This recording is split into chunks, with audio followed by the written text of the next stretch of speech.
আসতেছি ওর ভাষণ শুনিয়া বুঝলে কি ভাষণ এই যে কইতাছে স্বপ্নের বাংলা কায়েম করতে হবে, স্বপ্নের বাংলা প্রতিষ্ঠিত করতে হবে। ইন্নালিল্লাহ, আমি স্বপ্নে দেখছি বন্ধু খাইতেছি কথা করে এদিকে তুলা চাই না মুখ ধরাইছি। স্বপ্নে দেখছি জীবনে কত ভিজা দেখাইছে আব্বার কেন জানেননি। স্বপ্নে দেখছি কত সুন্দর চাইছ ম্যাচ লাগাই হেসাবের জায়গা। ভাবলাম অত সুন্দর জায়গা যদি হেসাব না করি তো হেসাবের হক আদায় হয় না, হেসাবের ধরছে না। কিন্তু এরপরে ইচ্ছা করে হেসাব করছি। কথা কই দেখি কেঁচা বিজে গেছি মুঠা।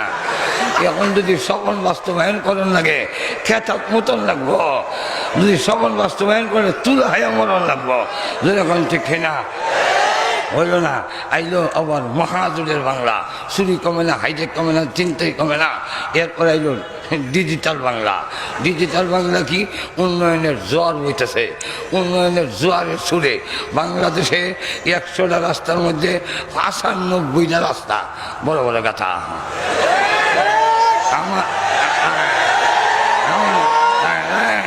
আমার গাড়ি মাঝে মাঝে গাথা তো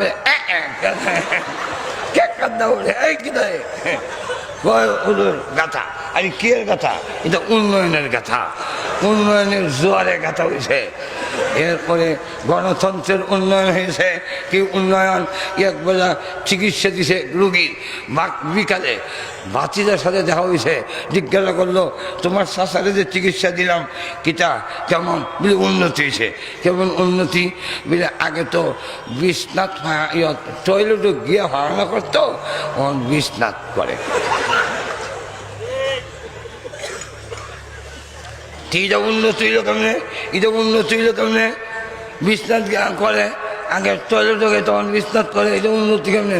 বুঝছেন না উন্নতি? আড়ন লাগে না, যাওয়ান লাগে না, ঘুমাই হারা করে উন্নতি হয়েছে না। আমাদের বাংলাদেশের উন্নতি এখন আর সেন্টারও যাওয়ান লাগে না, হ্যাঁ ওই ভোট মেরা যায়, হ্যাঁ ওই সবাই না। গণতন্ত্রের উন্নয়ন এই ভালো অবস্থা হবে না, একমাত্র পথ কোরআনের আলো ছাড়া এই সমাজ পরিবর্তন হবে না, হতে পারে না। শেষ কথা হইল, শেষ কথাটা হইল আর একটা হইল মরার পরে একটা আস্তে আপনারা উনতে কান বাড়িয়ে দিতে ইধার কোয়ারের দরকার নাই। নজরে কোন শিক্ষি না, কোরআন ছাড়া মরার পরে চলবে না। সুতরাং কেন হবে না? পুলিশে পিঠায়। আমার শেষ ভাষণটা দিয়া শেষ। যদি আমি সংসদে হইতাম, আমার কথা তো মানতো না। একবার আমার আইন শৃঙ্খলা যে বৈঠক হয় জেলাতে, এসপি সাহেবেরা দেখে আমারও নিছি, একবার গেছিলাম, আর যাই না। কারণ আমাদের নিয়ে চা বিস্কুট খাওয়াইয়া যার শুনবার শুনে কোনো কামড় লাগায় না। ও জোতা দাও, এক কাপ চা বিস্কুট খাইবে লেগে ও তো সময় আছে নাকি? যাক, শুনবে না।